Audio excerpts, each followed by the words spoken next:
तो से बोलब ना हो। कोई नहीं हर के गलती अब खोलब ना हो। भतार वाला भैनी तो से बोलब ना हो।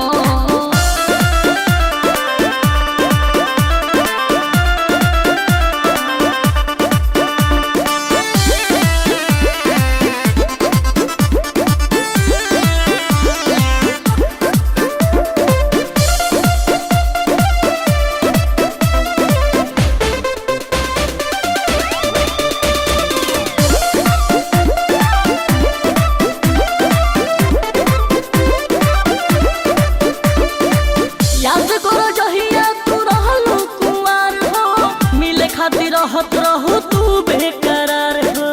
अरे पहले के बात दोसर रहे। पहले के बात सब जा तू भुलाई। अब नहीं मिली तोहरा मारे क्या मलाई। केतनो दर्द हो केतनो दर्द सुनैबे अब डोलब ना हो। भतार वाला भैनी तुमसे बोलब ना हो। कइल नहीं हर के गलती अब खोलब ना हो। भतार वाला भैनी तुमसे बोलब ना हो।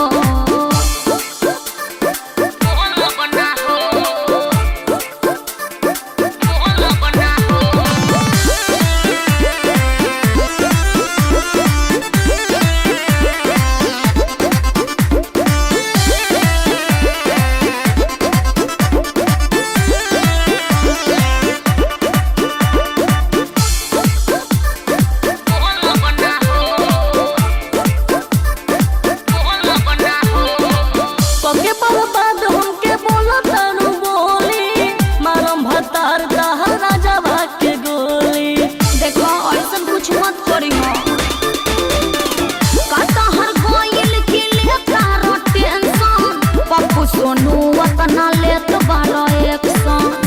अब प्यार वाला हो।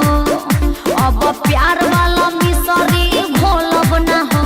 भतार वाला भैनी तो से बोलब ना हो। कोइल नहीं हर के गलती अब खोलब ना हो। भतार वाला भैनी तो से बोलब ना हो। जाने जहाते ससुरवा चिन्हा गइलू हो। अपना पागला के कैसे भुला गइलू हो। जाने जहाते ससुरवा चिन्हा गइलू हो। अपना पागला के कैसे भुला गइलू हो। सुनो न कइल नहीं हर के गलती अब खोलब ना हो। भतार वाला भैनी तो से बोलब ना हो। कइल नहीं हर के गलती अब खोलब ना हो। भतार वाला भैनी तो से बोलब ना हो। बुझला फोन मत करियो।